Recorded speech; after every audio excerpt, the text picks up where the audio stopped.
You're listening to an Airwave Media Podcast. Christopher Media, let's make some noise.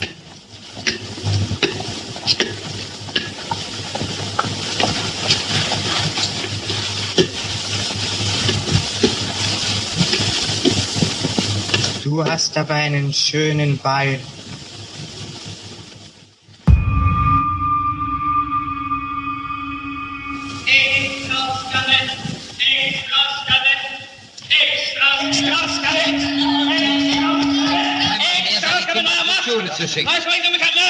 Aus bestimmten Anzeichen geht hervor, dass auch dieser neue Mord von demselben gespenstischen Unhold begangen wurde, dem bereits 8 Kinder unserer Stadt zum Opfer gefallen sind. Wer ist der Mörder? Wie sieht er aus? Wo verbirgt er sich? Niemand kennt ihn. Und doch ist er mitten unter uns. Jeden Tag erweitern wir das Fahndungsgebiet. Vielleicht doch noch irgendetwas Verwendbares zu finden, das uns der Lösung des Problems näher bringt. Im ganzen Schriftbild liegt ein schwer erweisbarer, aber intensiv fühlbarer Zug von Wahnsinn. Also hört mal, der Block ist doch umstellt. Wenn er überhaupt noch mal nach Hause kommt, muss er uns ja in die Finger laufen. Ein Außenseiter verdirbt uns das Geschäft und den Kredit. Die Maßnahmen der Polizei, die täglichen planmäßigen Razzien zur Ergreifung des Kindermörders, hindern unsere Tätigkeit in einem kaum mehr ertragbaren Maße. Wir müssen ihn fangen. Wir selber.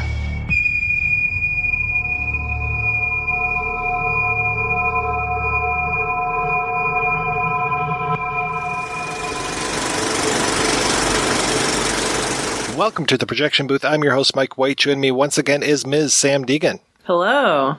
Also back in the booth this week is Mr. Jamie Duvall. Thank you for having me back. This week we are discussing Fritz Lang's 1931 film M. It's the story of a child murderer played by Peter Lorre in Berlin during the last years of the Weimar Republic. When the police failed to capture the terror of Berlin, it's up to the criminal underworld to do the job. So, Sam, when was the first time you saw M, and what did you think? I want to say the first time I saw M was when I was a teenager, maybe 15 or 16, and I feel like it was some classic movie channel, maybe even the sort of early years of Turner Classic Movies, and I knew Peter Lorre because I grew up watching him in Vincent Price horror movies, seeing his caricature in all those Looney Tunes cartoons, and I was totally unprepared, and, you know, it sort of immediately became one of my favorite films, and it's one of the films that I've probably watched the most number of times at this point. How about you, Jamie? I was in my early 20s, and I believe it was the first pressing that Criterion did that introduced me to the movie. This might sound naive, but I didn't have a great knowledge of movies from that time period. And I'm moderately better now. My first thought upon watching it was, my God, the visual language is all there. And I was thinking to myself, you know, how far have we really advanced in the intervening, 80 or so years, because it was so sophisticated and it felt so modern, and so many genre tropes that we still have today were established in that film, I felt. I was very wowed by it. I think I saw this one at the Detroit Film Theater the first time, though I had an exposure to it before that and didn't really know what the heck was going on. There was a bumper for MTV years and years ago. I think it was the early 90s, maybe late 80s, where it was a Peter Lorre drawing of him, or maybe it was a screen capture or something, and he's got the MTV logo on his shoulder, and he's running away from that, and he's looking back, looking at it. And so when I finally saw M, and we have that famous scene of him looking at his shoulder and seeing the M on his shoulder in chalk, I was like, oh, okay, now it all clicks. And yeah, to your point, Jamie, I also was definitely not that familiar, and this is one of those films that was done in that transition from silent movies to sound movies. There's a lot of silent parts in here. The silence is used brilliantly. The sound is used brilliantly. They were doing things in 1931 when The Jazz Singer came out in, 1928, I think it was. 27 maybe, don't quote me on that. And already they're off the charts when it comes to using sound so effectively, bridging scenes, using sound motifs, all of these things that you really wouldn't think that would be possible so early in the sound age. But yeah, it's there. That grammar is there. The grammar of the films are there. Everything is beautiful. And I can't believe just how well this film is made, much less how effective it still is all these years later. Not to be a contrarian right off the bat, but I think when you say, you watch a film like this and you can't believe how far movie making came in a couple years in terms of the use of sound, but I think if you compare this to other films from 30 and 31, it's clear that it's mostly long and not just sort of overall how comfortable people were, because I think there was this sort of pressure for him to include more sound, and he just sort of, in his authoritarian kind of dictatorial way sort of waved his hand and was like, no, this is what I'm doing because this is the right language for the film. And it just constantly amazes me how, and Jamie said this a couple minutes ago, amazes me how he makes it seem just so effortless. Like his use of all these genre tropes and even sort of visual tropes that we think of as commonplace, it just sometimes seems like he pulled them out of some sort of magical hat. Yeah, I mean, I always talk about the use of sound in like Hitchcock's Blackmail and how that was initially a silent film, then they went back and added sound to it, and they did such a brilliant job, or, reshot it to make it a sound film. And Hitchcock's already doing things like when the heroine is listening to a conversation and just the word knife is stabbing her every time it's said, and that is the isolated word. And so to have something like this where, is there a score in M, Sam? I kept thinking, because there's so many times where I would expect a score to be, but it's not there, and then I kind of like that it's not there. Yeah, no, it's fascinating the way that and I feel like when people talk about, especially like slasher movies in the 80s, how your brain kind of tricks you into thinking you saw more than you did when it comes to violence or nudity, but he really tricks you. And I don't know if it's just that we're accustomed to hearing scores, especially films from that period, like pieces of classical music. Other than in the Hall of the Mountain King, there's very little music used. And a lot of it is this kind of like incidental street noise, but there's a sort of jarring amount of silence that I think makes it so suspenseful. I mean, God, just the use of In the Hall of the Mountain King, that whistling that is going to come back. And then I was noticing, rewatching again yesterday, just how often we have whistles in the film. And that it's not just Lorre, that there are other whistles, usually like some signals, or even one guy who's like, I'm not doing anything guilty, so I'll whistle, kind of whistle. But to have that whistle be there for Lorre, to have his shadow be the first thing that we see over that murder sign, and then also talking about sound, to have that great children's rhyme at the very beginning with those kids in a circle. And we've got circles coming back so many times in this movie, and I love how it begins with that circle with the little girl pointing at the people and doing kind of like a eeny, meeny, miny, mo, but with like a horrific little chant about the man in black who's going to come and turn you into hamburger. It is fantastic. I mean, I think what was so startling to me when I looked at it from the aspect of sound was that the sound was thematically motivated. There's a lot of sounds coming from off screen that kind of signal danger, approaching danger, whether it's that tune he whistles or, a car horn with a girl crossing the street. The sound is definitely in service to deepening your investment in the story and the themes of the movie.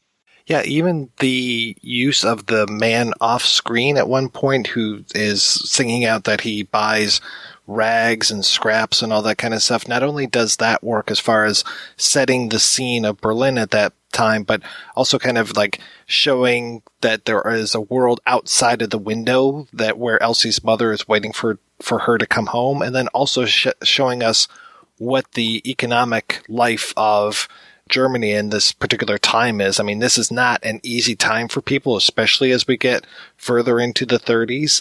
being from Detroit, I mean, everything looks run down and completely shitty. So I'm not really sure what the economic position of Germany is at this particular time. But then it's like, oh yeah, it was pretty bad at this point. They were really still suffering after World War I and all this. So that there's a guy buying scraps, that there's this whole criminal underworld. It's like, okay, now things are starting to add up. One of the things that makes it worth watching this film sort of over and over again is just watching it once through. When you're so fixated on Lorre, you don't really notice those elements like that you mentioned about the guy with the scraps and these little sort of like what you could call sort of economic depression signposts. And to me, the sort of overall theme of the film is this idea that urban life and modernity result in this violence. Like there's this sort of inevitable quality to it. And I think that's really strongly connected to the situation that Germany was facing at the time, which, you know, as you said, even though it had been a decade, they're still recovering from World War I, had this really useless government, and also were really, really impacted by the stock market crash in the United States. And so by this time, it's basically right before the Nazis really started to turn the country around, which of course is how they got through and became so popular, is because they did make all these advancements in the lives of kind of ordinary Germans. And this, to me, is one of the sort of like great last snippets of how just miserable life was. And I think gives you an idea of how sort of corruption and violence is able to take root so easily, because there's nowhere else for people to go. Well, and how fascinated the characters are by it as well. If you also look at the children in that opening rhyme, you can say, well, that's what children do with darkness. They make a game of it. Or, you know, the mother, I think, gets a crime magazine, and the people are constantly glued to the headlines. They have this fear, yes, but also this morbid fascination, it seems, with the criminal underbelly. One of my favorite things about watching the sort of interplay between Lang and Hitchcock as their films kind of develop in the 30s and into the early 40s is the way that they're both kind of equally obsessed with this media fixation on violence as entertainment. It brings this sort of, I think to M especially, it brings this sort of added level of kind of unease when you watch the film. Like in some way these people have contributed to this, and it's not just something that shows up in the film, but it's something that Lang saw every day. I mean, the film is inspired by a number of serial killers, but one in particular named Peter Curtin. And there was this huge media circus over catching him, and then especially over disclosing his crimes and how gruesome they were. And I think you're totally right. And it's sort of a comment on how kind of repulsive that is.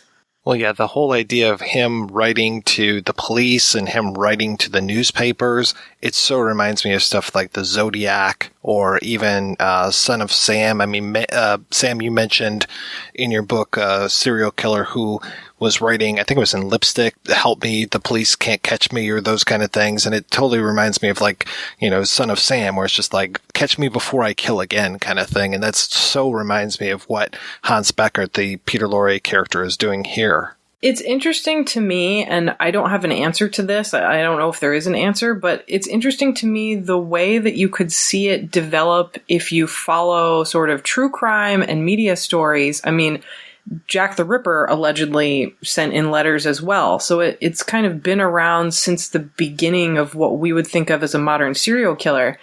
But I think it's even more interesting to see the way that directors use it, because certainly Hitchcock's The Lodger comes out a couple years before this in 1927.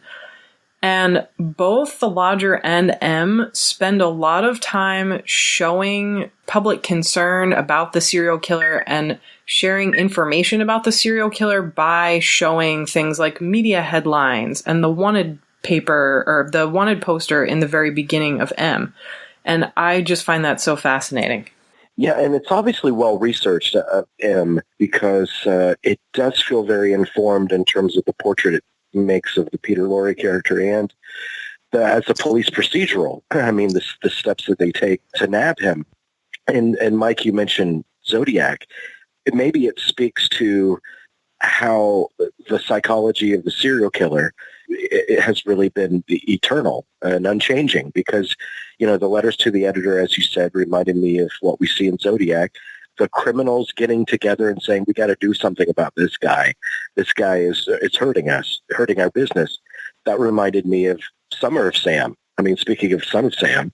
So I guess maybe it also speaks to, these have been kind of hallmarks of real life serial killers for ages. Yeah, and to go back to the newspaper, I mean, the idea of all those people clamoring for the newspaper, the kid screaming, that there's an extra happening. And then I love the way that we go from somebody reading it on the street, it's posted up and they're reading, which kind of also speaks to maybe not everybody can read possibly, but definitely that guy is there center stage. He's reading it. And then the way they go from that to cutting to somebody else reading the same story, but we don't necessarily know that it's somebody else until they cut to the overhead shot. Again, the overhead shot of a circle with all these, I guess, and Sam helped me out here, they seem like kind of fat cat politicians. I'm judging almost solely off of that one guy's super crazy cigar holder that he has, which is just nuts. And that's one of the things that I think makes this so confusing the first time you watch it, is Long draws all these parallels between the kind of upper class businessmen that you're talking about. And yes, that's who I think it's supposed to be in that scene. But he draws these parallels between them, the police, and the criminals. And he shows them all almost in the same sort of configurations, like sitting around these tables, wearing similar clothing. And of course that would get him into a lot of trouble, because he was pretty much just showing that there's an equal level of corruption in these three groups that on the surface appear to be very different. And really no one cares about justice at all. They just have their own business interests in mind. That's the really great kind of sociological aspect of the film that appeals to me. I think is very smart about the formation of a mob mentality, which in some ways is more terrifying than the killer that's out there on the streets in a way. Oh, totally agreed. And I think I don't want to throw him under the bus, because I think Hitchcock is an amazing director, and I think The Lodger is a wonderful film, but I think there are some really interesting differences between The Lodger and the way that sort of mob mentality is portrayed, and just also the way a serial killer is portrayed versus M, where in The Lodger, you just kind of get this sense that at the end of the film, the mob, and, spoiler alert, if you haven't seen this film that came out in 1927 yet, or somehow don't already know the plot, but at the end of The Lodger, this serial killer is found by a group of people in London, and they sort of run after him, and he winds up being apprehended after this sort of sequence where the suspected male protagonist is kind of almost killed by the mob.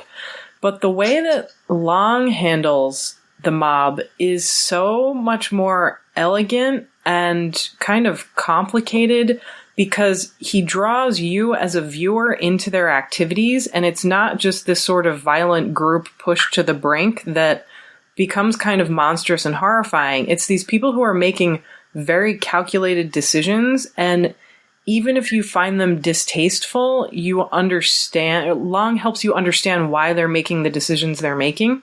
Yeah, and when it comes to the mob, I mean, the most terrifying part of this movie for me is the old man who happens to be helping the young girl, and it's just like, oh my God, he's the killer, and they all go after him, and there's no talking to this mob at all. It just seems like a really horrible situation that gets very bad very quick. Some of that, especially those sort of scenes that take place on the street, are kind of meant to evoke this idea of how in Germany at that particular time, it was so easy for situations to erupt into violence. And I mean, you hear about things happening in 33 and 34 when the SA, or the sort of brown shirts, as I think people probably will know them, were kind of running unchecked. And if they saw someone they didn't like, or if they saw someone that was Jewish or who they thought was Jewish or thought was a communist, a street brawl would break out. And I think Lang really captures that sense of impending violence that could happen at any time in the city in a way that prefigures a lot of those like 70s and 80s New York films where, you know, just riding on the subway maybe means you could be raped or murdered or stabbed. Yeah, because we are right on the brink here. I mean, because if memory serves, Hitler was appointed chancellor, was it January of 33? So this movie coming out in 31, being made probably in 31 or 30, there's a lot of stuff, and we'll talk about this definitely as we go along. There's a lot of things that presage the Nazis, which are really super chilling, and then things that are directly addressing them, as far as I'm concerned. Oh, agreed. Also, let me get your opinion on this, because there are a lot of men portrayed in the film. I mean, we're talking about the societal aspects of it and how the film reflects that. As far as my recollection goes, there are no fathers portrayed in the film. There's an absence of a father figure. It's interesting the way in which he contrasts male and female violence. Like, the male violence that happens in the film is rational and purposeful, and it's never really, you know, aside from these sort of few scenes we get of mob violence almost breaking out when they think they found, you know, this kindly man who is not the killer. For the most part, when the mob gets together and they decide, okay, all the criminals are going to hunt for the killer and they're going to do X. And they, you know, get him back down for the kangaroo court, and all of those scenes feel so calculated. And they're all sort of, as I think we've talked about a little bit, in the interest of business. And this is totally a business decision for them. The women in the film are presented as kind of a weird contrast to that, in the sense that they want violence and they want revenge just as much, but it's a totally emotional thing, which in a way, it's like, at first it seems like Lang is privileging motherhood in some way, but he's really finding sort of this long, underhanded way of saying, no, these mothers are just as terrible, and women are not exempt from this desire for mob violence in any way. Yeah, because women aren't at any of these tables, to your point, Jamie. Like, when we see that round table with the fat cats, we see the round table with the criminals, we see the rectangular table with the policemen. It is devoid of any women. But yeah, to your point, Sam, that we end with the mother, and we'll definitely talk about that ending, it does not necessarily say that women are the greatest people in the world either.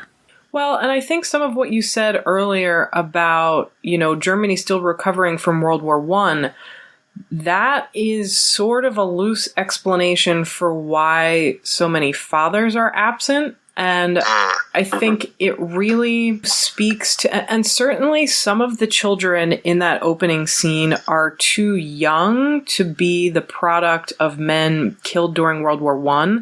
But I think it makes sort of a larger symbolic point about vulnerability in the tenements, and how these children are really just kind of wandering unchecked. They have very limited supervision, and the only shots we see of the mothers for, I want to say, the first 3/4 of the film, maybe the first half of the film, are women doing this kind of repetitive domestic work, whether it's making food or cleaning things in the tenement. Like, they're not very warm characters. They don't spend a lot of time cuddling their children or having this kind of like incidental, what I would maybe call friendly dialogue that Lang definitely gives to female characters in later films, like things like The Blue Gardenia.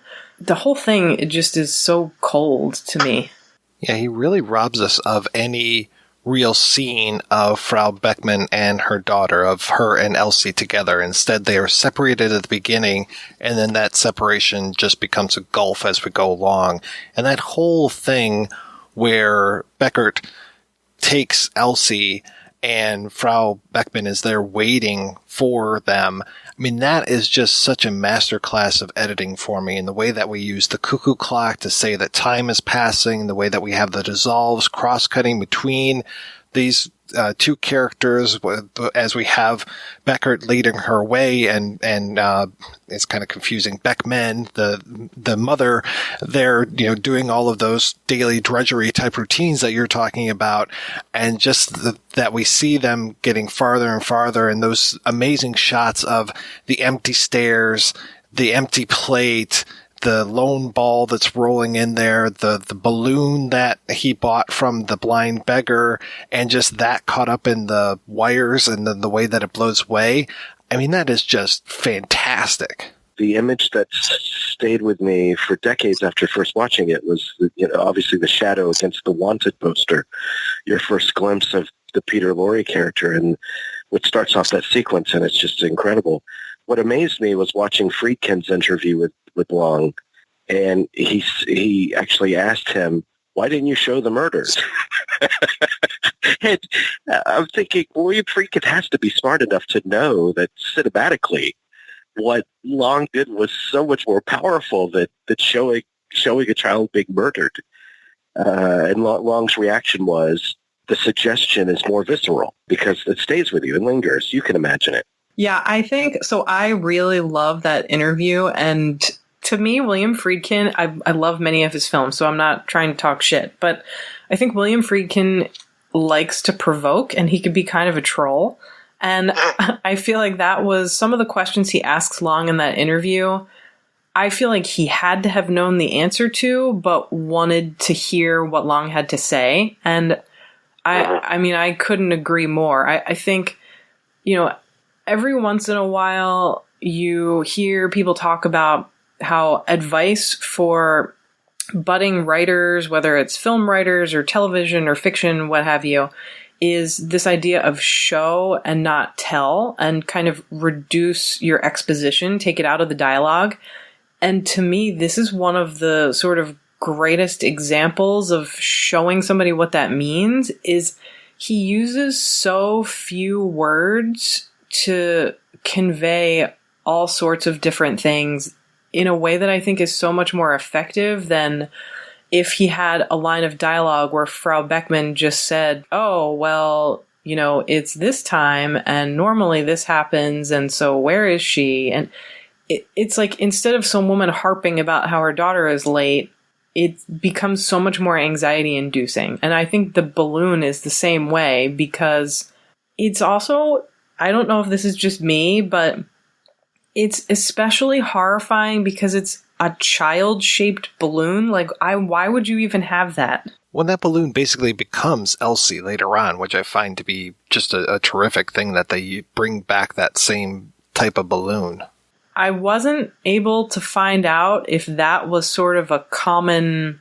I don't even really know where you would research that other than some kind of German archive, but I was trying to figure out if that was a common thing that was sold on the street, or if Long specifically said, no, we need some kind of small humanoid balloon to make this extra terrifying.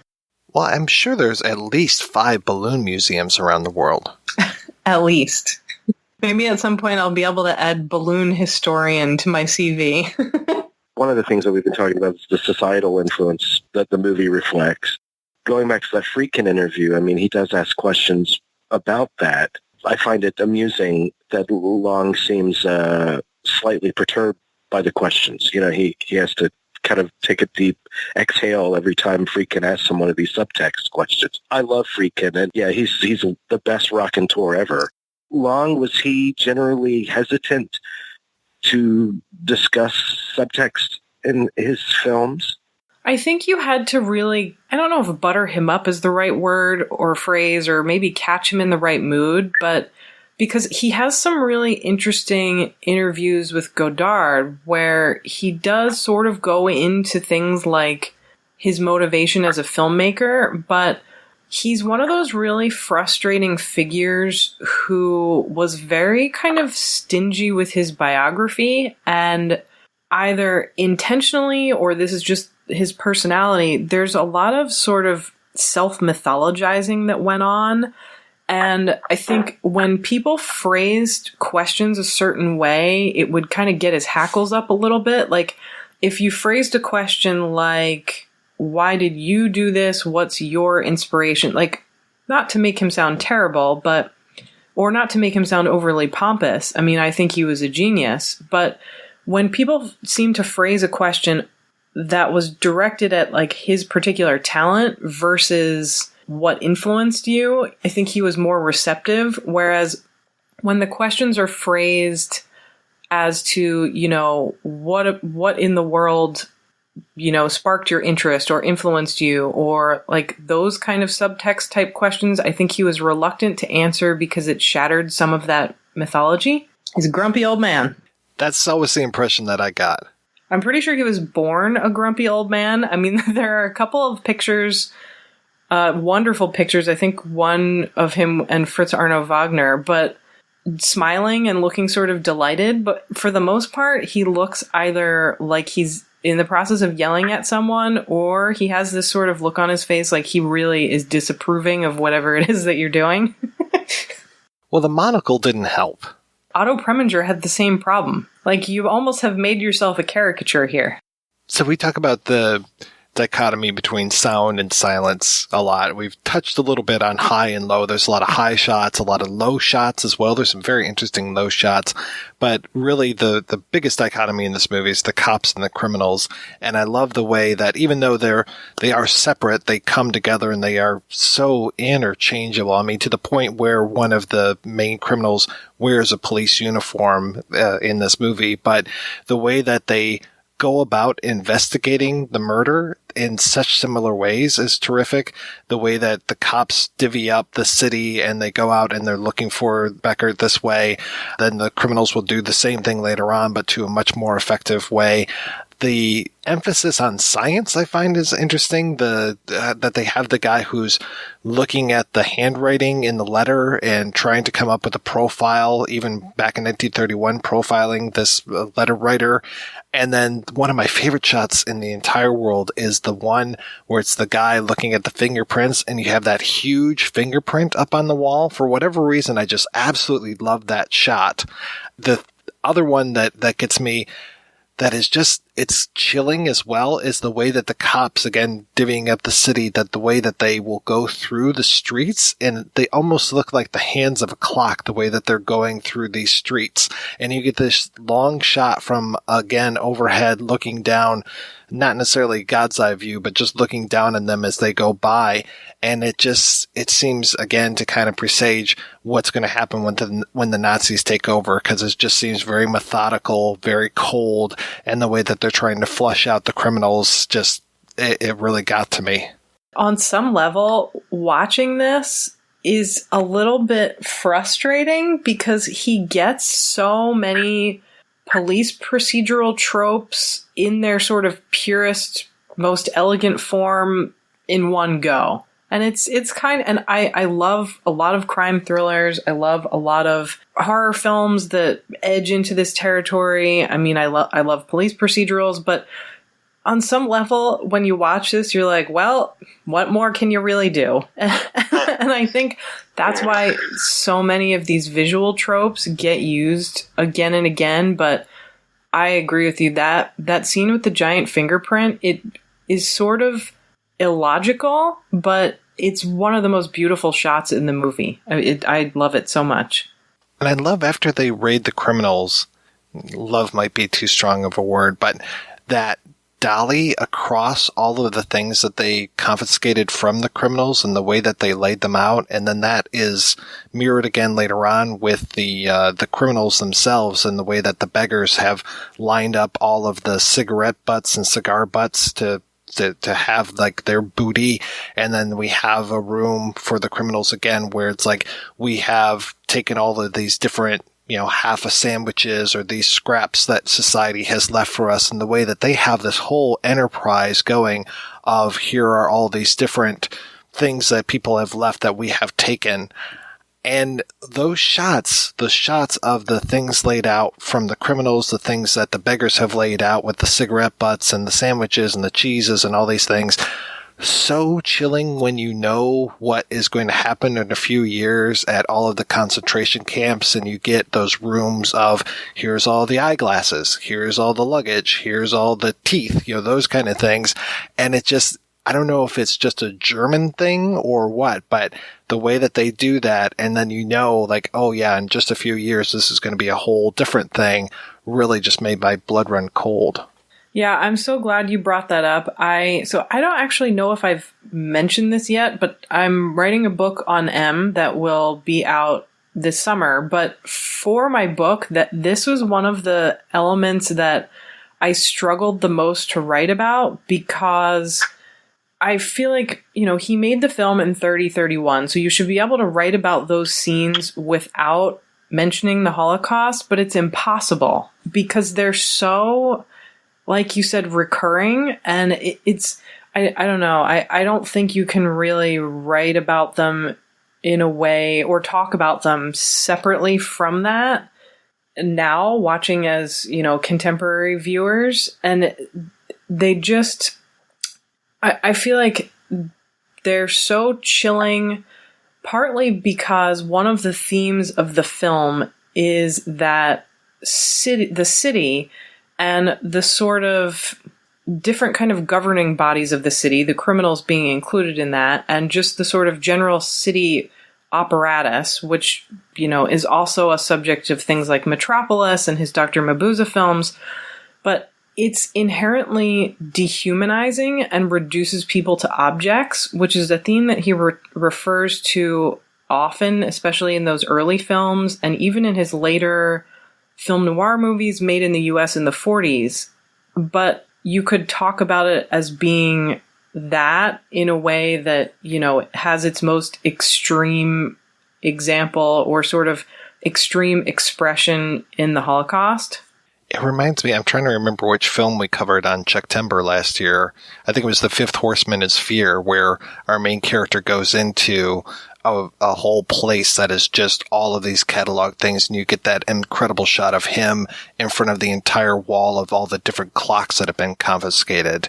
And it's just, it's there. You have to talk about it. And I feel for you as far as this is 31. I shouldn't be talking about the Holocaust because it has yet to come, but it just, the echoes of it are so loud and so long.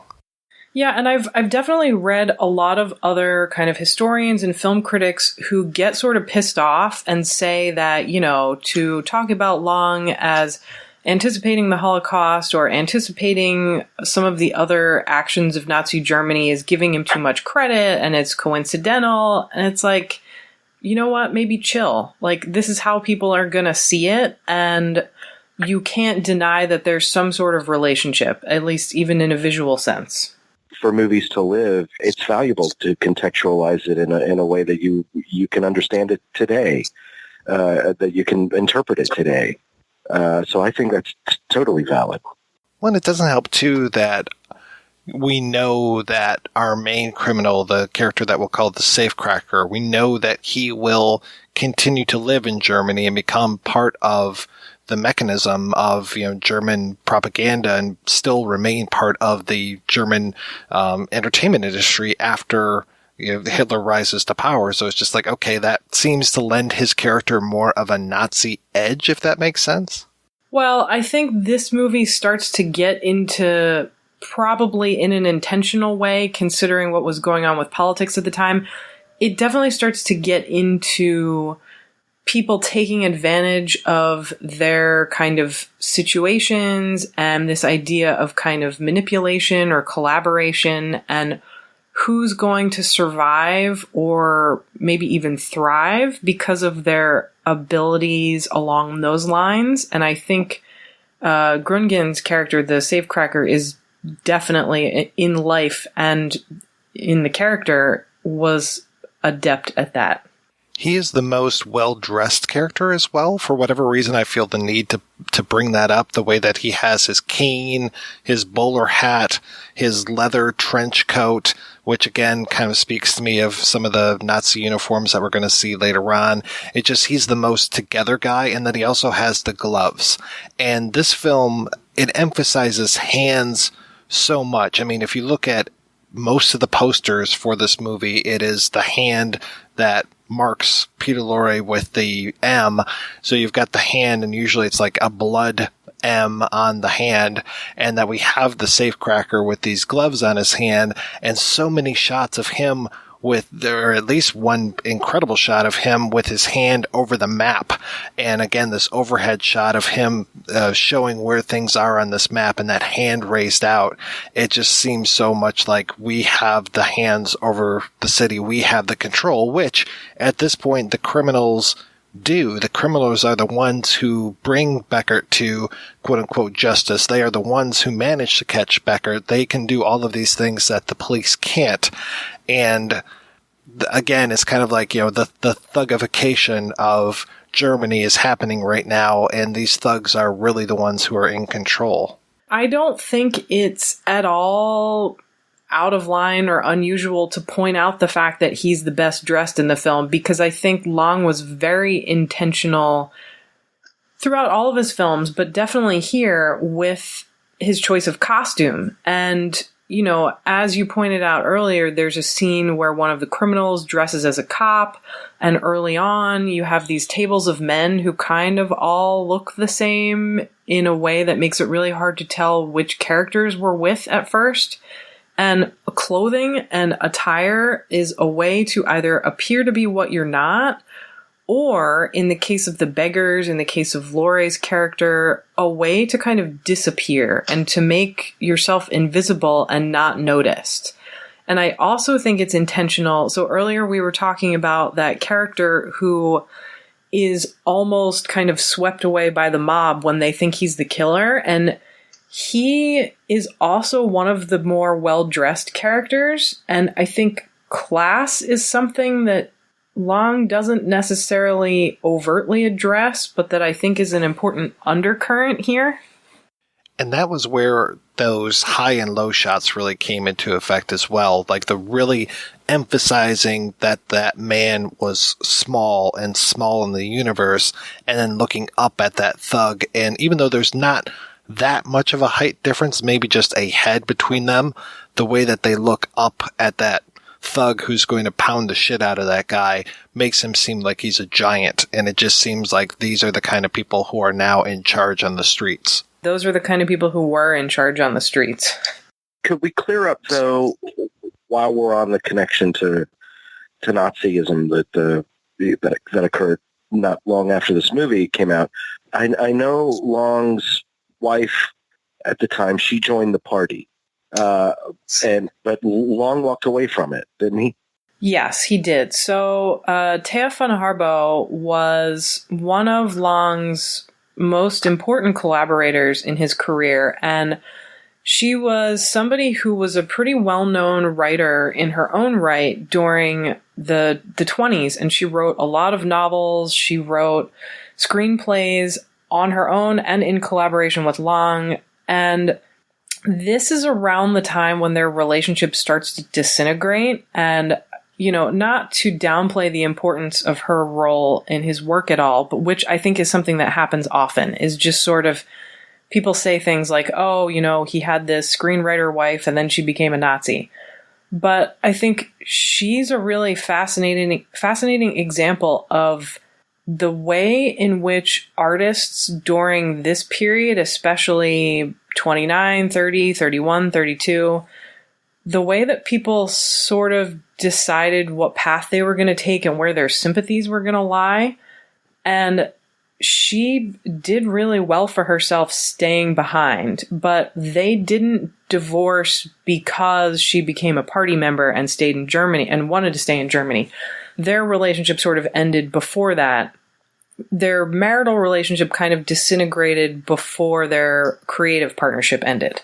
Just as an aside, one of our previous guests on the show, Howard Rodman, he actually wrote a fictionalized account of Lang leaving Germany. So as you're talking about his contributor and all this stuff, I'm just thinking, I know I've heard this before. I've heard it in a different form. So it's a book called Destiny Express. If folks haven't read it, I highly recommend it. It's really very, very interesting read. And it, like I said, it's fictionalized, but based very much on fact, and it really does a good job of capturing how crazy the world was in Germany 1933. Well, what's so interesting to me about that story is that nobody seems to be 100% sure of the factual story. Because as I said earlier, Long loved, spinning a good yarn about himself. And for a long time told this story that after Testament of Dr. Mabuse comes out in 1933, Goebbels calls a meeting with him and says, look, this just cannot happen. Like, we can't show this film. It's deeply offensive, so it's going to have to be banned. However, we think you're a very talented filmmaker, and we would love you to come on board and be sort of the primary filmmaker for the Nazi Party. And Long said, great, let me think about it. Went home, packed his suitcases, and left with his Jewish wife on the train the next day. But public record disputes that in many ways, because when their alleged meeting took place, like, he didn't leave Germany for months after that. And Goebbels, who took meticulous notes in his diary, often about how great he was, doesn't really bother to mention any kind of extensive meeting with Long, doesn't really talk about how he wanted to offer him that position, which it doesn't mean it couldn't have happened, but it certainly didn't happen in that way. And a lot of historians have, I guess, had trouble figuring out, like, if there was a particular reason or meeting for why he left, or if he just decided, okay, now is the time to go, and kind of gradually wrapped up his affairs.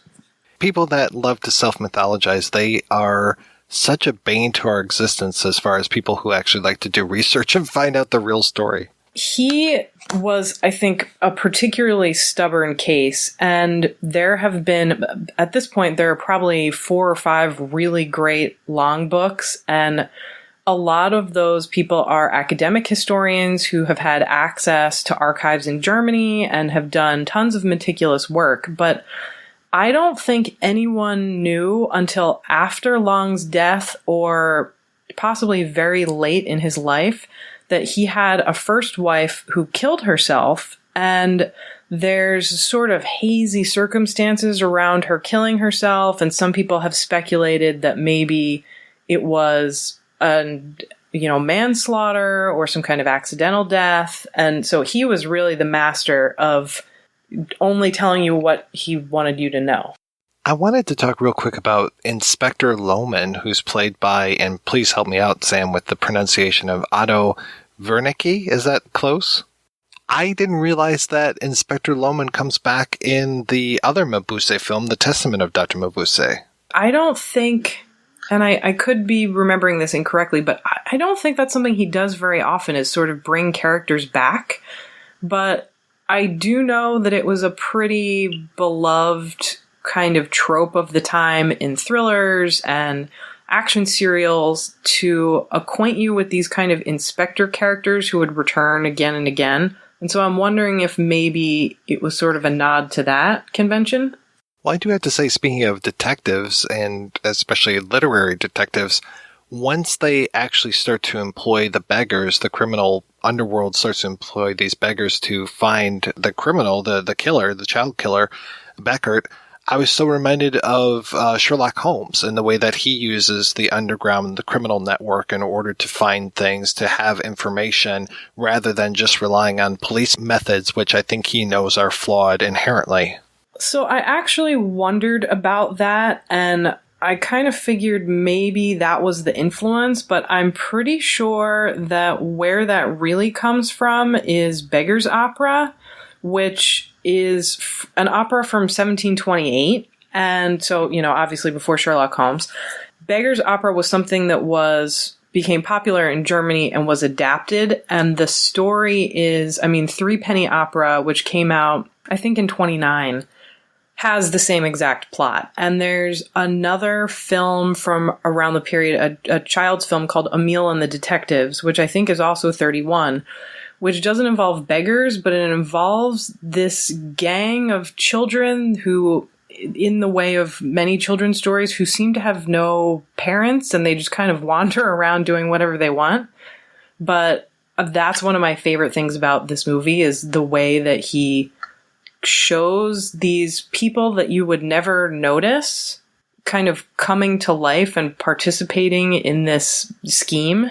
Yeah, that's the thing, is the whole idea that these beggars can be everywhere, and they probably definitely were, especially with the economic times. You see the guy who's blind, you see the guy with no legs, so we're thinking maybe these guys might have been in the war or affected by the war somehow, so it's just this almost wallpaper of beggars, which is a really sad state of affairs.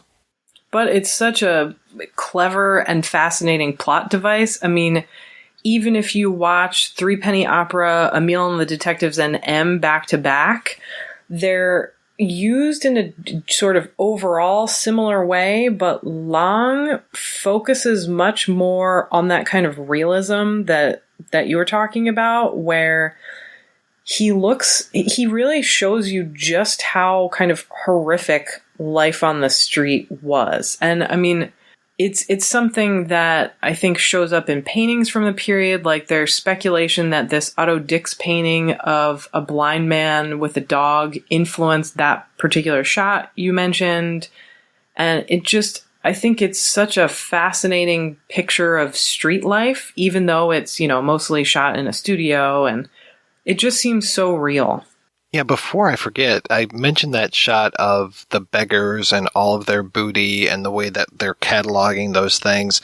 And that sequence of that whole criminal enterprise is fantastically shot as well. And I know I just keep layering on superlatives when it comes to this film, and I apologize, but it's just so well made and just such a pleasure to watch. And that scene in particular, the way that the camera moves around the room and it floats over tables. And Sam, maybe you know the way that this was shot, maybe not, but the way that it floats over tables, then it comes up to a window, and then it actually goes through the window and into another room, and it just keeps floating. And it's just like, when is this shot going to end? I mean, this is something, that Wells has yet to pick up a camera at this point, if memory serves. And this is something that I think would definitely inspire Wells in the opening of Citizen Kane, in the way that they go from model shot to live action.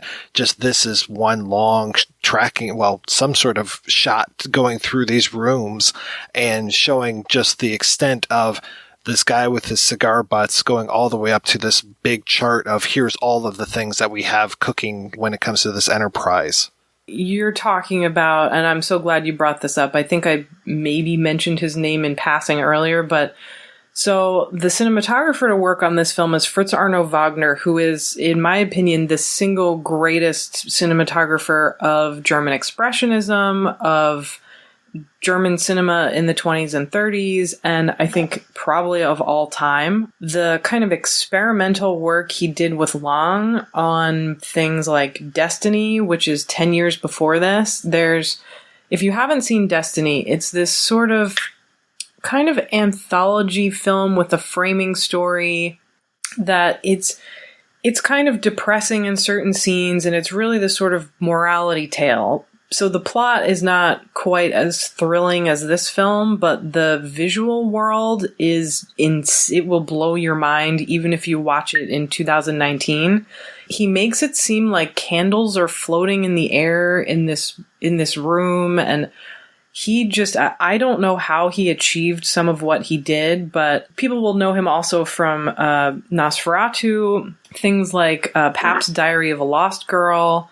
He worked with Lang a bunch, and he worked on Threepenny Opera, which I just mentioned, and Testament of Dr. Mabuse. I mean, dozens of films. And you using superlatives, I mean, what else can you do? It's such exciting work that even if you're not somebody who cares or pays a lot of attention to cinematography, which, no judgment. I mean, everybody has different reasons for what excites them about film.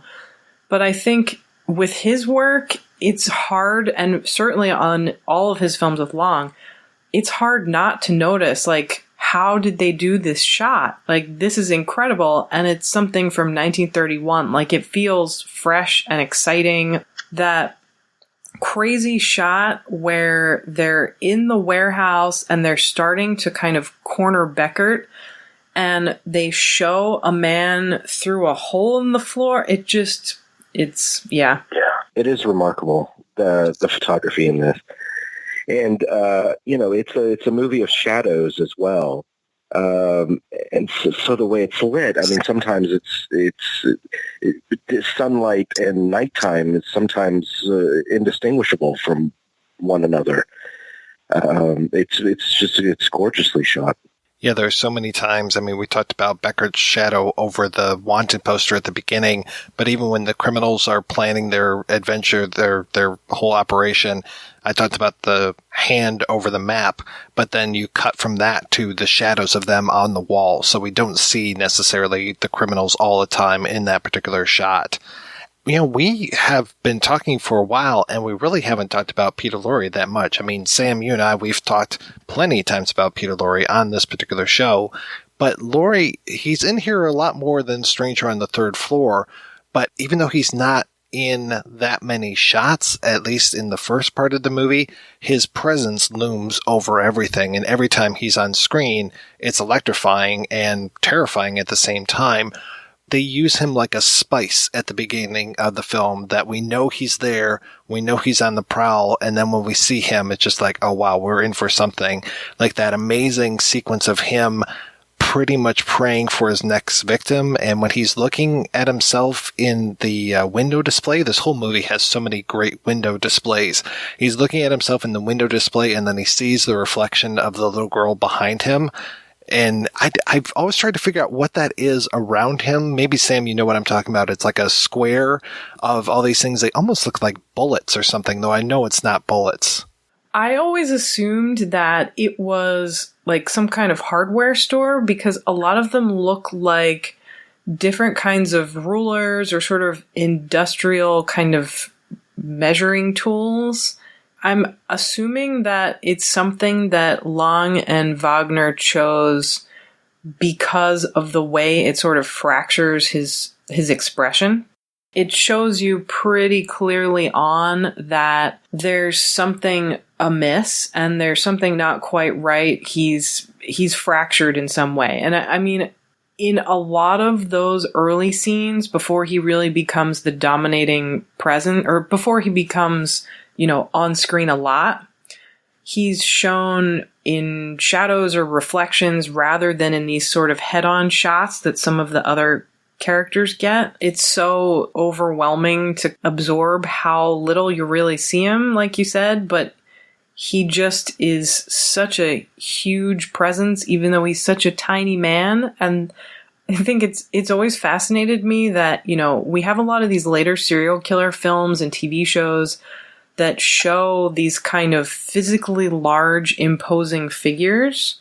And I think the camera in this film goes out of its way to make him seem small and childlike, and like he doesn't fit in with the other adults. Well, yeah, he's got the baby fat going on big time here. Yeah, there's something that's it's very strange because there's something almost cherub-like about him, and at the same time grotesque and creepy. I think that it's one of the all-time great performances, actually, and I think Long knew that a lot of the perverse power that M has is due to the presence of Peter Lorre, just that face. And it's interesting how such a tremendous performance, and he did a lot of movies, memorable movies, but he was, this was almost like a sentence for him. He was so convincing in this movie that, a couple of weeks ago, I drove by the house that Peter Lorre lived and died in. And even when I was looking at the house, I had images of the child murderer from M.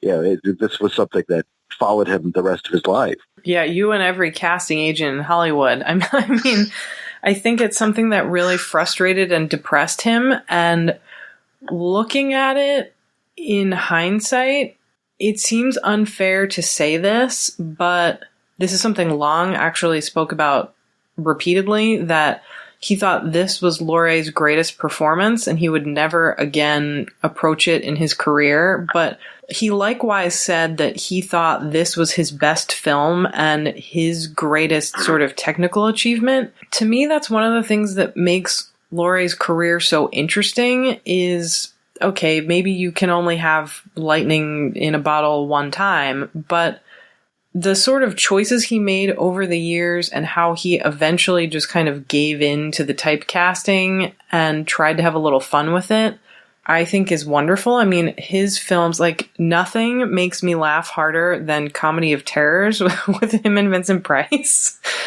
And it's a shame that he wasn't allowed to really kind of explore the range of his talent in Hollywood the way he was maybe on the German stage, but he just is untouchable here. I wasn't Long eager to work with him again, and Lorre wouldn't have it? From what I heard, Long wanted to try, but I think had some trouble getting projects off the ground once he was in Hollywood, and I think Lorre was sort of maybe a little scarred by their by their working relationship on this film, because it was, you know, his first, he had been on the stage, but it was his first like really major film role. And in order to get the kind of performance he wanted, Long basically psychologically brutalized him. And so I think some of the kind of anxiety and frustration and sort of anguish you see in Beckert is an actor pushed to their a young, inexperienced actor who won't say no to the treatment, sort of being pushed to their limits. And it didn't help that he was, I think, for at least part of shooting on stage. So he was working these like 20-hour days. Right. Wouldn't he go from this to stage? And yeah. And I can't imagine. I mean, you know, I work basically 2 full-time jobs, but I also don't have Fritz Lang screaming at me when I've been on stage all day. So I can't imagine what that was like, but I could definitely understand why he wouldn't want to work with him again. That's my ringtone, is Fritz Lang screaming at me. Well, and ironically, then Lorre would go on very soon after this to work with Alfred Hitchcock, who seems like he's kind of haunting this episode as well. Because, you know, even when we talk about when Beckert is being chased through the streets and by the different criminals, and we have those overhead shots and stuff, I'm so reminded of Uncle Charlie from Shadow of a Doubt and just the way that he is being hunted at the beginning of that film. I don't think you can really talk about one of them with, at least if you're going to discuss anything involving crime or murder or thrillers, you can't talk about one without talking about the other. And I, at some point, would love somebody to write a book about maybe the sort of contrasting influence, because it's clear that they respected each other. And in some ways, it seems to me like they were influenced by each other's work over the years. The two of them created the serial killer film through The Lodger and M. And I think they both kind of created that whole genre. I mean, people talk about how Hitchcock created it with Psycho, but like Psycho wasn't until 1960. And, you know, as you mentioned, Shadow of a Doubt is, to me, way more, I don't know, I don't want to say better than Psycho. I just am obsessed with Shadow of a Doubt, and that's 43. So it's like between 27 and, let's say, the late 40s, they're both doing all these really fascinating things with the sort of police procedural horror film or serial killer thriller, and like they never seem to give up doing interesting things with that genre. I mean, Hitchcock was still going with Frenzy in what was 74, 72? Yeah, and Psycho, much like it challenges your empathies. Whose side am I on in this movie? Which is very awkward making for an audience, I would think, especially in 1931. It's both in when the trial happens, we start to feel a lot for Beckert, or at least I do. But then even it's that thing, you know, where the car is sinking in the swamp in Psycho, and you're just like, oh my gosh, I hope this car goes down all the way. It's almost, you're almost rooting for Beckert when he's looking for a victim. And it's just like, oh, no, she went with her mother. better try again. And it's like, what the hell am I doing? Why am I suddenly with this guy? This isn't right at all. He's a horrible person. I shouldn't be with him. But then when he is being pursued by all of these people, I'm just like, oh man, I hope he gets away. Why am I thinking that? I shouldn't be thinking that. If you watch this as a typical serial killer movie, as we've come to understand it today, you wouldn't expect the killer, when he is finally revealed and put in a corner, to be so damn vulnerable. And that's why, the director, Lung, could have all the sensitivity in the world to this, but he needed the perfect actor, the perfect look, the perfect tone of desperation and vulnerability, and that I think only somebody like Lorre could provide. That is what makes this film so brilliant, and so pretty much the focus of my book is on how I think this was the first film to have a serial killer as a protagonist. And it's so important because in so many later serial killer films, I mean, probably the majority of them, even when it seems to follow the serial killer, like in any of the, numerous books or movies or TV shows about Hannibal Lecter, it still presents the killer as some sort of monstrous figure. And I think what M does so relentlessly is it shows you the different ways in which he is a suffering human.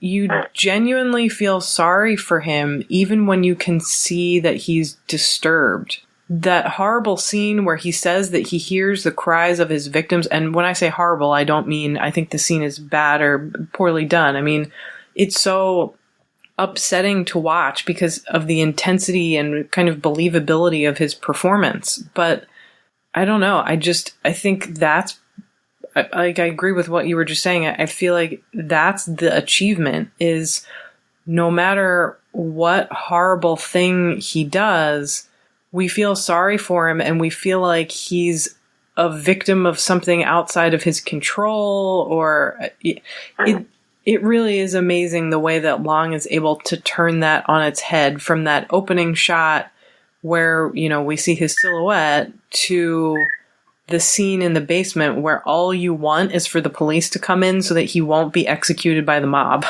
Well, even one of the first scenes that we see when he's not child killing, when he's there in the mirror and making those faces and pulling at the corners of his mouth. And it's just like, is he trying to look normal? Does he wonder what's going on? I love that silent scene as well, just with him and that mirror. And then, Sam, we talked about the Lost One, and there's a very similar scene in that, which I think he was completely quoting.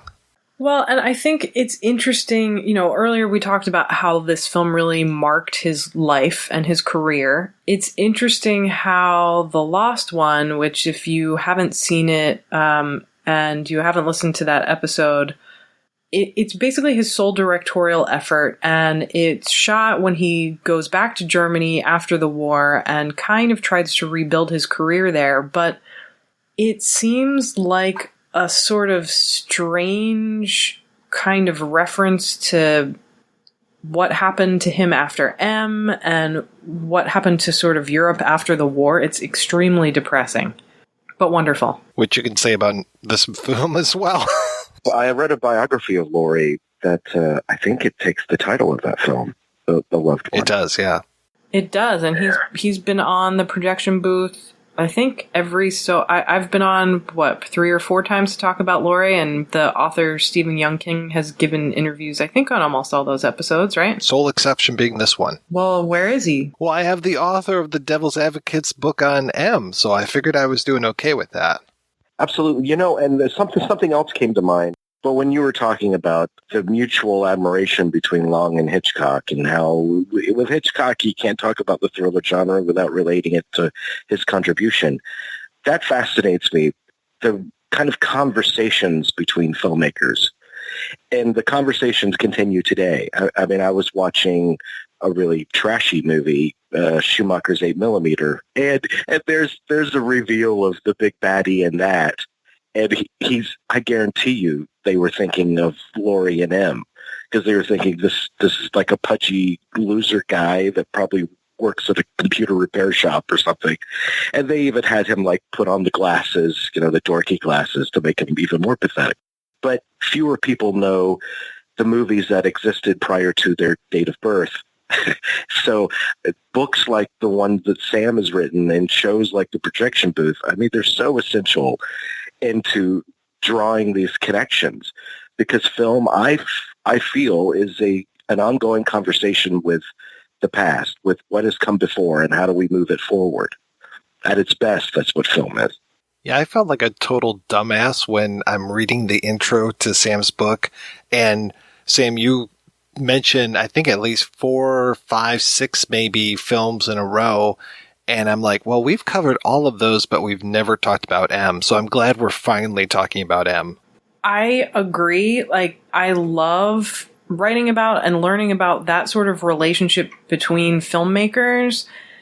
So I guess 2 things. One, I find it really fascinating when, to your point, younger generations seem to not, go back and watch films from the 30s and 40s, even though they have no excuse not to, because, you could watch M on YouTube right now. I'm not saying you should, but you could. So there's no excuse not to see it.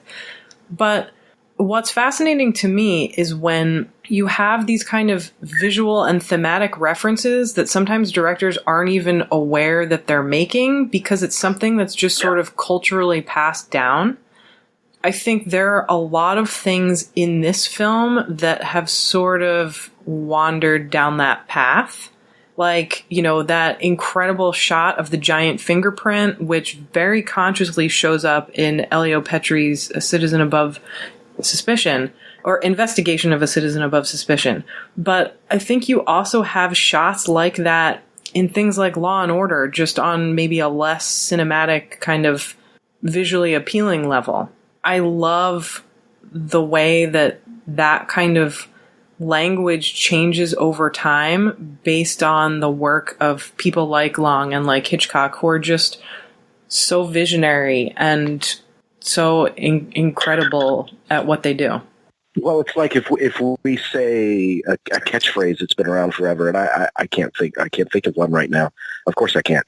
But and we never think of, where did that originate? Like, and I feel like it's the same thing with our film history. I mean, if it's iconic enough, if it kind of absorbs into the culture deep enough, it almost becomes part of our DNA. We don't think about it when we put up those references in other films. That's one of the things that frustrates me about some of this sort of newer generation of quote-unquote elevated horror directors is a lot of them seem to say things in interviews like, well, I don't really watch horror movies and I'm not really influenced by other horror directors. It's like, dude, you do not work in a bubble. Like, I can give you a long list of references in your film, and even if you claim to have seen those films or not, like, when you work in a particular genre, it's borrowing from a rich tradition that, like you said, just sort of seeps into our cultural identity.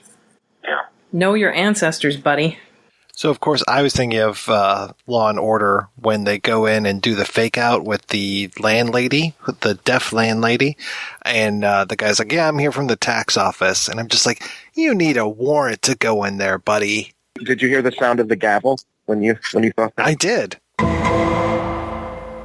This is one thing that I actually didn't do too much research on, but I think that there's a certain kind of gray area at that particular time in German Law and Order. So, I mean, actual Law and Order, I'm not talking about a German version of the TV show. But so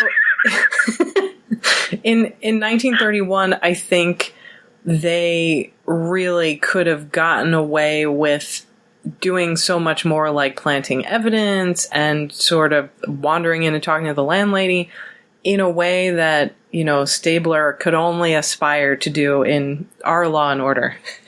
It's strange that, I mentioned the guy without the legs. We've got the landlady who is practically deaf for all intents and purposes. And then I love the twist of the knife when our quote-unquote eyewitness ends up being the blind beggar. And when he shows up, and I talked earlier about hands, and when he shows up and he puts his hand on Becker's shoulder, Peter Lorre's shoulder, and he starts to speak from off screen, it is one of those amazing moments, and that we have that reversed later on when the policeman's hand comes in on the other shoulder and touches him there, and again starts to speak off screen, and we never see his face either. So nice that we have that parody is really, really nice. And also that when Beckert manages to turn around and the beggar's there and he's got that balloon, like I said, that balloon has really become Elsie, and it's like she's there in the court with them, and it's just like, you remember this? And rather than this being a balloon, he might as well say, do you remember Elsie? And Beckert's reaction is so terrific, and just, I mean, Lorre just nails it. And I love too that we have his performance going on in the foreground and them leading the beggar out in the background. Such a nice use of space there as well. And that whole cavern where we have this kangaroo trial going on, I mean, it's just a terrific set, and you just feel all of those bodies there, and just again how small little Beckert is at the front there, and compared to all of those people who are just there for his blood.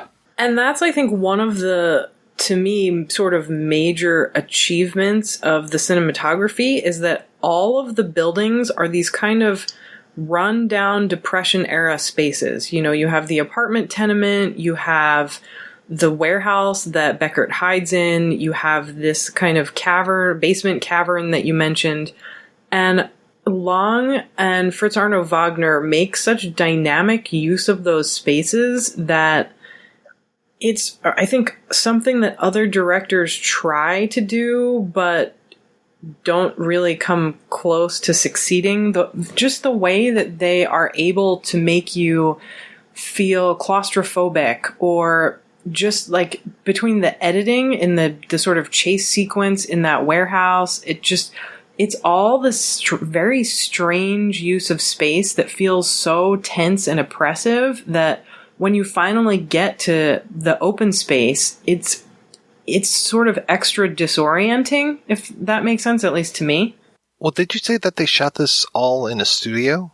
Yeah, I think there are some street shots, or at least shots that were like supposed to be a replica of an actual street. But yeah, I mean, that was definitely his preference, certainly at the time. Way more control, for instance. Well, yeah, you know, we know that he liked his control. Just a little. Lorre just gives one of the best performances as he is talking about what his life is like being this child murderer. Just so many amazing lines, the reactions, the way that he's using his hands, the way that his eyes are bugging out of his head. It's just, it's incredible, and you really can't top it. I mean, we talked before about, is this his greatest performance? I don't know if it is or not, but this is definitely one of the greatest performances that he ever gave. I mean, I think it's one of the greatest performances that anyone ever gave. I mean, it's so remarkable, and I know we are out of control with the adjectives here, but it seems like such a, I don't want to downplay his talent at all, but it almost seems like this sort of perfect storm of this great script and this great director and this great cinematographer and this really incredible actor who I think was kind of given a chance to do something unusual. Because even if you look at other films from the period where maybe the plots are focused on urban violence and misery, or they're really depressing. And I mean, I don't think of this as a proper German expressionist film. It happens to be a German film that has sort of similar kind of horror themes, but in German expressionism, you know, you have all these stories about kind of murderers and monsters and destitute people on the street driven to acts of violence. But none of those performances, and while some of them are great, come close to how this it feels so real. And that's sort of a lame thing to say, but at least that's my sort of takeaway for why it's so effective, is it's so believable. There's certainly no artifice in his performance. It feels so modern. there's a lot of films from this period that I can watch. They might feel a bit stagey or what have you, but this feels totally modern and relevant, and like it's consistently being referenced everywhere you look. And I'm not even sure the filmmakers know they're referencing it, but it's still so relevant today. And there's this weird commentary that's going on here, too, as far as why the criminals won't turn him over to the police. That they are afraid that they turn him over to the police, he is going to plead insanity.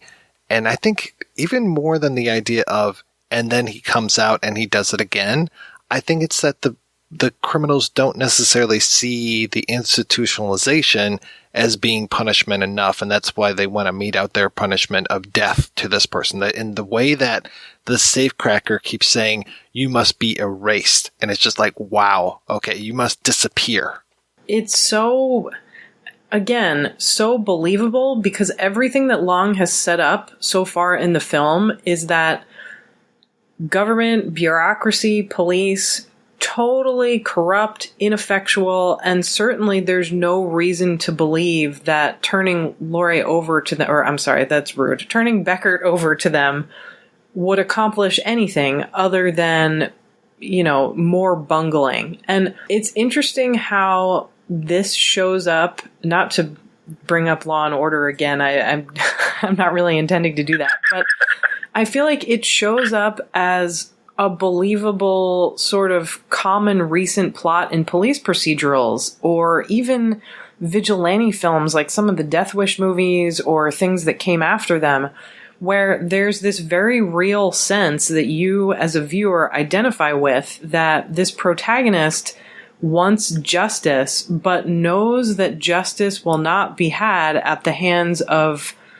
the police, criminal justice system, and can't imagine any other option, and so takes it into their own hands.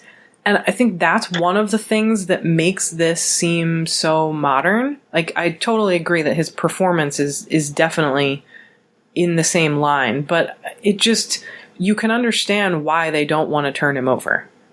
And unlike the Death Wish films that deal with the vigilantism, I mean, the criminals in, because I think a lot of those guys are criminals in real life, but the mob that surrounds him, they're out for blood. And I think this movie recognizes the moral queasiness of that. I don't know if Long was pro or anti-death penalty. I think that they tried to make it out that he was pro-death penalty in the movie, and he corrected them on it. One of the interesting things, and sort of my takeaway, is he's not telling you what is right and what is wrong. He's telling you why it's a complicated issue. So he makes you understand why we shouldn't kill Lorre. And he also makes you understand, in this sort of horrifying ending sequence, why even the mothers have, torn themselves out of these domestic spaces and are sort of at the front of the mob demanding his execution in really kind of, I don't know, for me, the first time I saw this, that was the moment, because, when, as we've talked about, this is the sort of thing that's definitely just sort of fallen into culture and permeated culture, especially thrillers and horror movies and serial killer movies. So the first time you watch this, anytime after 1950, 1960, there are a lot of things where you can kind of see maybe where it's going. But I did not expect that sequence with the mothers at all, where they're like, no, kill him. We want him to be dead. Contrast that with the mothers there all in black in the very last shot, where it's just like, people should take better care of their children, fade out the end. And it's just like, whoa, like, are these the same mothers that we saw before who are crying out for blood? Yeah, that ending shot is brutal. Yeah, between that and then that 5 judges that come in, and we don't see the trial at all. We don't see Beckert at all. It almost feels a little tacked on, almost like the end of Scarface or something. But just that weird way that we go from them coming in to the mothers that line and then gone, yeah, that movie just leaves you winded afterwards. Well, wasn't that last line the reason that Long said that he wanted to do the film in the first place? I think so. I mean, from what I've read, his initial motivation was that he was so fascinated by the public attention given to these news stories coming out about Peter Kürten and Peter Kürten's eventual capture and his testimony about his crimes. And just like the way the headlines were horrified but fascinated or entertained at the same time, like clickbait basically is what they were, is, you know, open page 3 to find out about how Peter Kürten disemboweled this 15-year-old. It's just, I think from what I've read, he just said that was sort of horrifying but fascinating to him, and he wanted to kind of explore that feeling more. I saw somewhere that Dario Argento was inspired by that sort of shot of the ending shot of the 3 women all in black, and that was part of where he got the inspiration to do this kind of 3 Mothers trilogy. I don't know if that's true or not, but it's believable enough. I mean, considering how Long influenced a lot of those 60s and 70s genre directors. Did you guys both have a chance to see the Joseph Losey redo in 1951? Yes. I gave it a once-over. I was surprised at how short the movie was. Like, normally now, when we have remakes, they go all out and they always seem to tack on an extra half an hour. And this actually removed about half an hour or more worth of material. So it moved at a much faster pace, though I don't know if that necessarily helped things.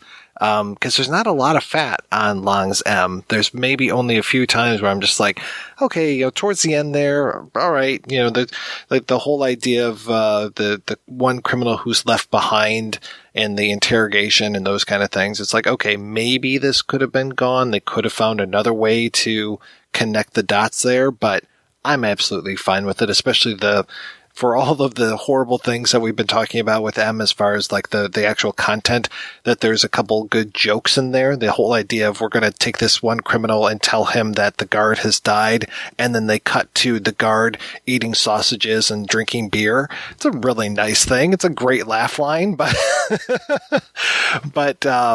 there's not too many laugh lines in the Losey thing. And I was really hoping that it would be more of a HUAC or a Blacklist kind of metaphor, especially because Losey was going to leave the country very soon, and it was a dark time in America's history, and I think a couple of the other people who were involved in this film ended up leaving the country as well or being blacklisted.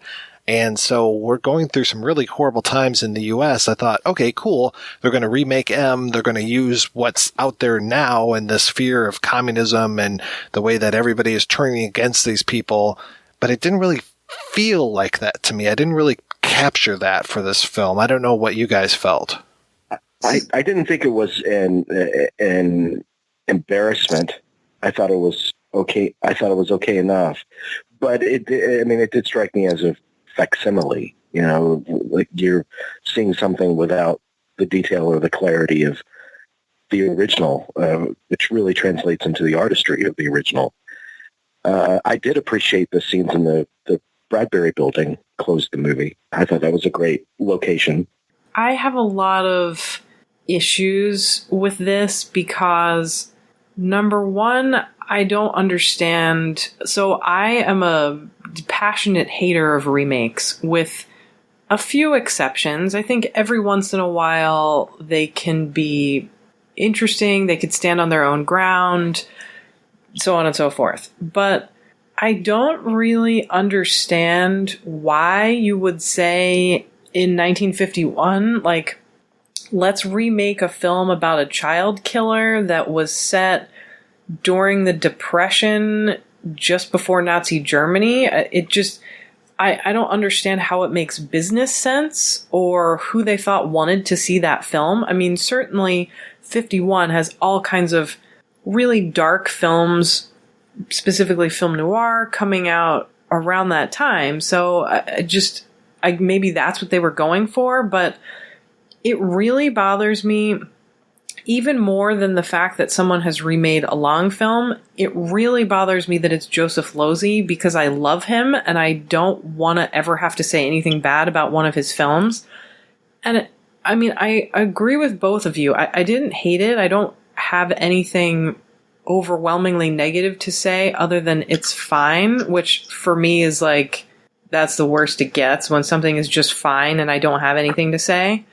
It almost felt like you just said, like we weren't getting anything that felt original. It just felt like a facsimile of something, but it also felt like we weren't getting a genuine Losey film. Like he was just sort of going through the motions and maybe had a lot of producer interference, or maybe was just so afraid of pissing off Long and having Long come like burn down his house or something, that it just feels like somebody's afraid to really get in there. Like they're sort of delicately remaking it and not trying to rock the boat at all. Yeah. And, you've picked a wrong subject. If you're making a movie about a child murder and you don't want to rock the boat, why the hell are you making a movie about a child murder? Really, what we're getting down to here is there's only one person who should remake him, and it should be Gus Van Sant, or it should be shot for shot. I mean, what's Vince Vaughn doing? I'm sure he could give even a better performance than. For sure. It'll be really difficult to make him look small in the frame, though. With CGI, I bet you could do it. You could ask Peter Jackson how he made everyone into hobbits. You could Benjamin Button that motherfucker. There were some decisions that were made in the M remake that I didn't necessarily agree with. Like, I like in the original that once the criminals start to pursue Peter Lorre, that he leaves the little girl and she runs off. And instead, with this one, he keeps the little girl with him, and it's very unbelievable that he would have her in this little room with him, and that she would just be content to play with dolls while he was bloodying his fingers to hamburger as he was trying to pull this nail out and pick the lock.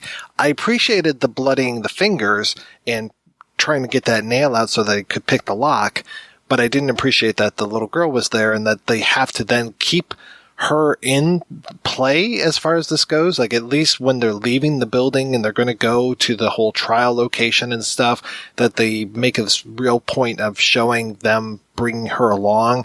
And it's just like, no, that she doesn't need to be there at all. They should just drop that whole thing. The other thing that I kind of appreciated was that the lawyer for the Lorre character, the Beckert character, that he was more of a character and that he was this drunk, and at one point he really starts to skewer the criminals, and they're just like, no, hold on, don't talk bad about us. But I think that in the long film, both the criminals and the police are given equal weight, and in this one it feels like the police, they're a little more rough than they were in the original, but they don't seem as, I can't say incompetent, they just don't seem like they're nearly as much of a presence as the criminals are. This feels like, oh cool, wouldn't it be cool if the criminals went after one of their own? But yeah, no, not necessarily. I'm not sure, watching the remake, I'm not back to back actually with the original. I'm not sure that it elucidates anything that the original doesn't already provide. I think it's lacking that conversation that we talked about earlier. And it might have been worthy had it engaged in that kind of conversation. Again, I feel really bad having to say this, because if you somehow have made it this far in the episode and you've never seen a Joseph Losey film, he is an incredible director. And if you want to see one of his films from this period before he left before he was driven brutally from the United States, watch The Prowler. Don't watch this remake. Mm. It's just, I just felt so like, it's so milquetoast. And to have a film about a child murderer feel milquetoast, it just, I just don't really understand why any of these choices were made. Remaking the film, the choices within the different shots, like, yeah, I don't know.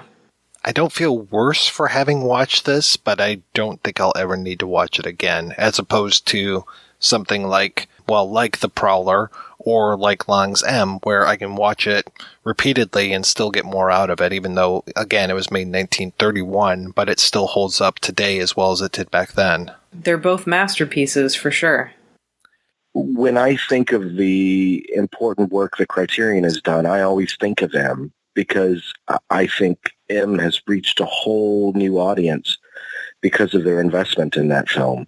I can't disagree, because I'm sure that when I saw it, it was probably a Janus release right before they put it onto Criterion. And, I mean, I think they have done some really incredible work. So, I'm sure one of the difficult things about, you know, you have limited time to watch new movies, and it might not be appealing to watch an older film that requires a lot of historical context, but I think they do a great job at providing that in a digestible way, or in a way that seems fascinating and like it's really important to them. And I totally agree. I think anytime they release something like this and give it a lot of attention and give it the respect it deserves, it's gonna, you know, be just this sort of wonderful discovery for a whole new generation of film fans, as it should.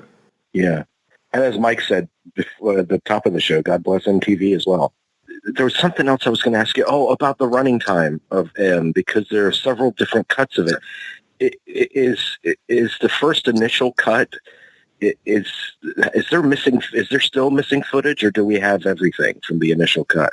I want to say that there's something that's still missing, and I'm totally blanking on what it is right now. So I think part of the dispute about what the actual running time was is that there were slightly different versions prepared for different audiences in Europe, which is a pretty standard thing at the time. I mean, you had a lot of instances of directors who would come on to a set and film a different language version of the movie, like Henri-Georges Clouzot, the French director, got his start around this time doing just that. He would go on German productions and basically film a French language version of the same thing.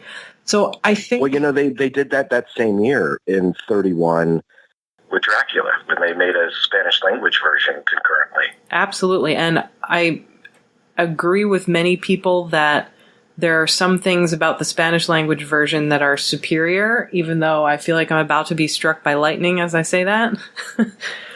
But I think the dispute over missing footage in M, or the confusion about the runtime, it seems like when we talk about movies from the 60s or 70s or even the 80s that have been cut, it's an intentional decision to remove a scene or a clip that's deemed offensive.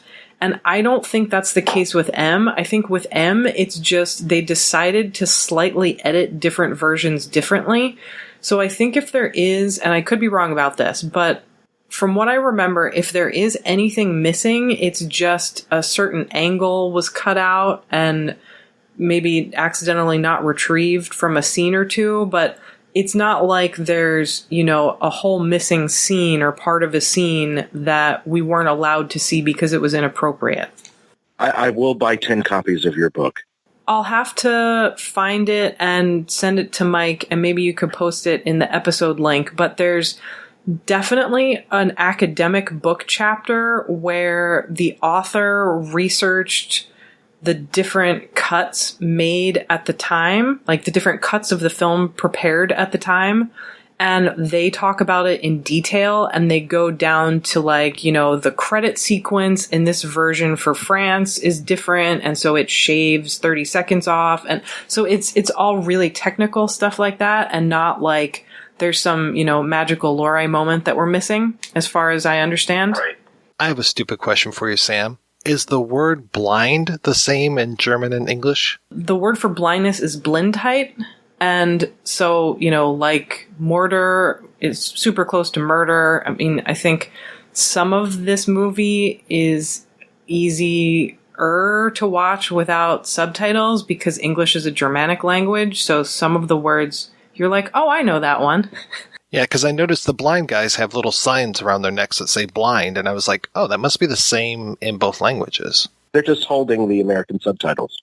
All right, let's go ahead and take a break and play a preview for next week's show.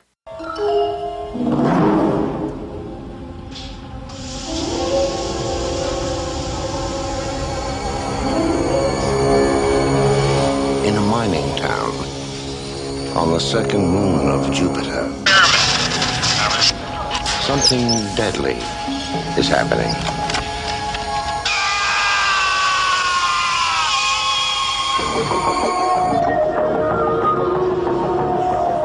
Pretty soon they'll see that this is just like every other mining town. I work these people hard, and I let them play hard. There's never much trouble. We're all professionals.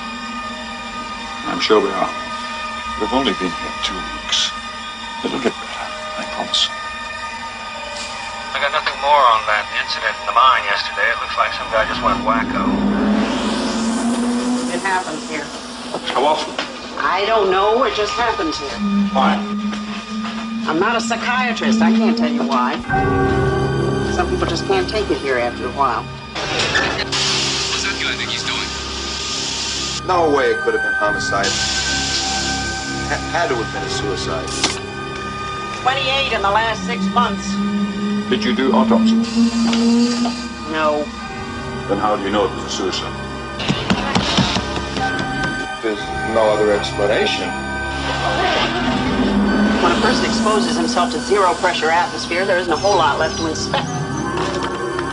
Something's there, isn't it? Maybe. Try and meddle, I want you to know what you're meddling with. How do you lead? We're dealing with grown-ups here. Bingo. Marshall, you're dead. If you're the kind of guy you're supposed to be, you wouldn't stick around. That's why they sent you here. Maybe they made a mistake.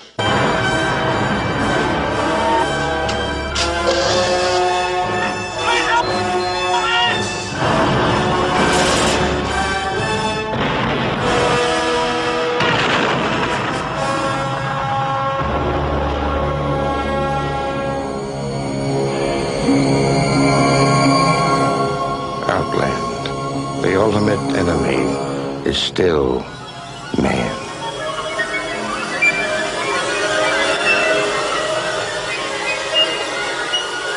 That's right, we'll be back next week with a look at Peter Hyams' Outland. Until then, I want to thank this week's co-hosts, Jamie and Sam. Jamie, what is the latest with you, sir? We're still airing occasional interviews and doing a monthly roundtable now on Movie Geeks United. We've kind of scaled back a little bit while I recover. I feel a little burned out. I don't know how you do it. How long have you had the projection booth? 8 years. Okay. I've been doing it for 13, and I just feel like I really have to decide if I want to keep doing it or not. I know it's terrible to say, but after 1,000 interviews, I feel a little burned out. I know that feel, bro. I know that feel too. Yeah, guys, be my support group. Come on, give me some confidence here to go on. Well, you are always welcome on the projection booth. Well, I love you. I wouldn't want to be anyplace else. I love this podcast. And Sam, how is the busiest woman in Philadelphia? Also, pretty tired, not quite burned out, but I definitely have my days where I just want to lay on the floor. My podcast partner and I, Kat Ellinger, we just came out with a new Daughters of Darkness episode on the films of John Hayes, who's this really underrated American cult director. We also did a commentary on Arrow's new box set about the films of Jose Larraz. As far as long-related news, my book should be coming out in June through Devil's Advocates, which is a series that publishes monographs all about individual horror films, and I sort of had to make the case for why M should be considered a horror film and why it's so influential and so on and so forth. And I also did the liner essay for the upcoming Eureka release of Woman in the Window, which, if you haven't seen that, it's a wonderful film that Long made in America and proof that he continued to be incredibly influential throughout his career. Very cool. And you said book out in June? Hopefully June or July. I won't hold you to it, though. I was promised summertime, early summertime. Well, summer goes all the way up to September, so... God, don't say that. Well, thanks again, guys, for being on the show. Thanks to everybody for listening. Please head on over to the website, projectionboothpodcast.com, where you can find out more about today's episode. You'll also find links over to iTunes, where you can rate and review the show, and to Patreon, where you can make a donation to the show. Donors get early access to every episode as long as I'm not running late. Every donation and every rating we give helps the Projection Booth take over the world.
If you enjoy this show and want more people to know about it, head on over to iTunes, leave a comment, and rate it 5 stars. Make sure you like and share us on Facebook, and don't forget to follow us on Twitter. Just search for Christopher Media. Thank you in advance for supporting Christopher Media by clicking on the PayPal button and by clicking through to all the sponsors who support ChristopherMedia.net. Most importantly, we would like to take the time to extend an extra special thanks to you. Christopher Media could not exist without your support. Thank you for visiting ChristopherMedia.net, and thank you for listening. Christopher Media. Let's make some noise.